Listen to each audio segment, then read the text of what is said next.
sigging, freestyling, and the circle.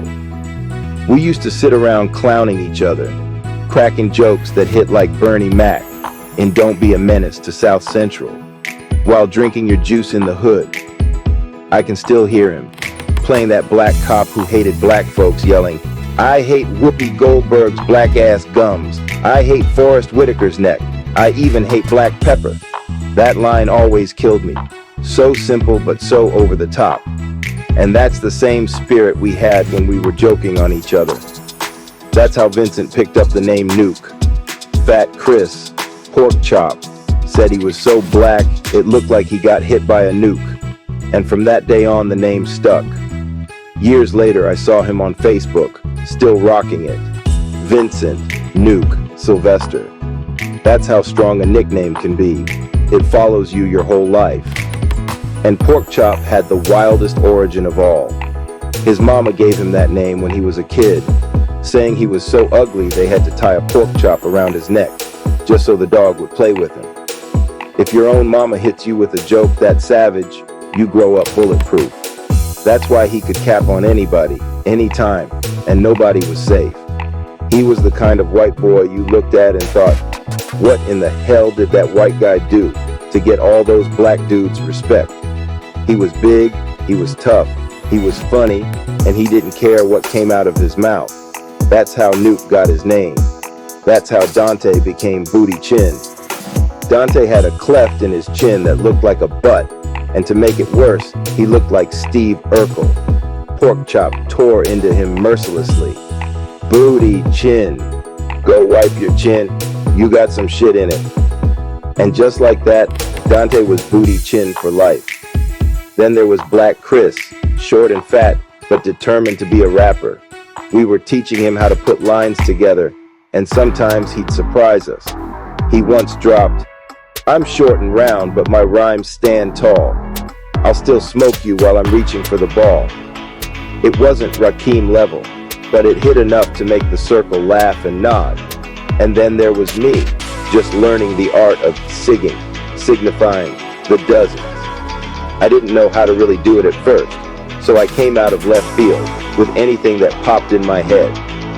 The first one that cracked Pork Chop up was, Nolan Ryan strengthens his pitching arm in a bowl of rice.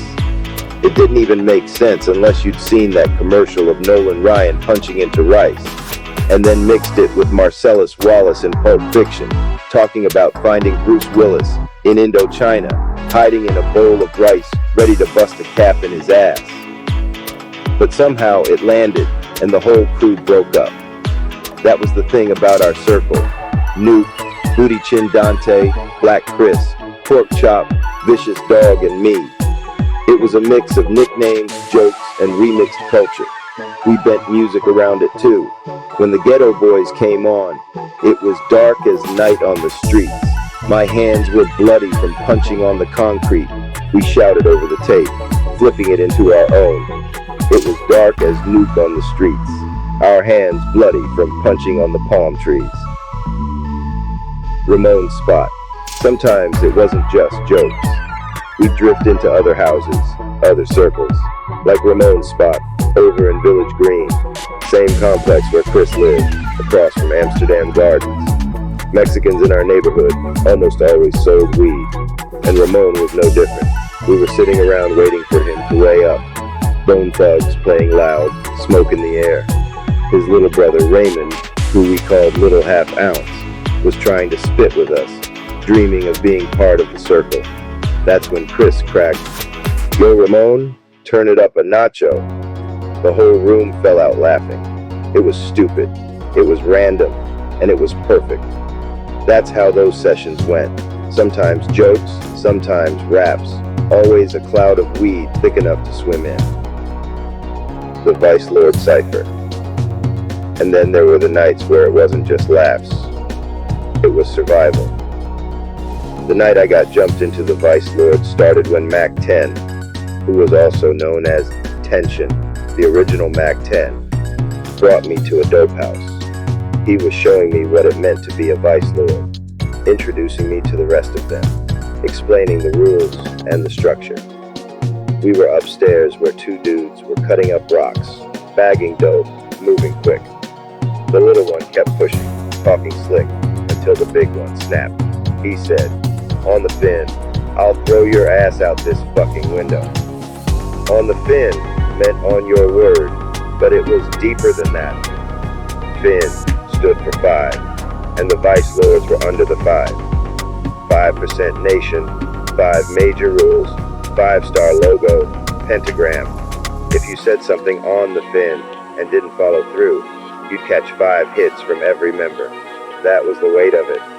So when he said it, he had no choice but to prove it. He snatched that little dude and tossed him straight out the window. 1 story up, right through the glass. Just like that. No hesitation. That was the code. Right after, we went downstairs into the basement. Big speakers set up, computer love on loop, blunts being passed, 5 at a time. Smoke floating heavy, couches pushed back. The whole floor turned into a stage. A full cipher, 40 vice lords in a circle, one after the other, passing the mic, dropping gang rhymes. That was my first real freestyle cipher in the streets. My initiation night. The sound, the smoke, the energy, it burned into me. Under the bridge. Back in our world, not the Vice Lord's world, there was Plaster Creek. From my apartment in Amsterdam Gardens, you crossed Eastern, slid through the woods, and there it was, the bridge. We weren't supposed to climb down under it, but we did. On one side was a narrow strip of rocks you could barely stand on. On the other side, an island of sand where you could sit, smoke, and freestyle with nobody watching. That's where me, Luther, Keith. The woods themselves had their own feel. Broken washing machines scattered like wreckage, rusting bikes, old trash, but also deer, birds, and squirrels cutting through. A worn path ran alongside Plaster Creek. I even fell in once. The water was freezing, enough to shock you right back to shore. We always brought a little tape deck with us, battery-powered, running on B-sides with instrumentals. That's how we sharpened ourselves.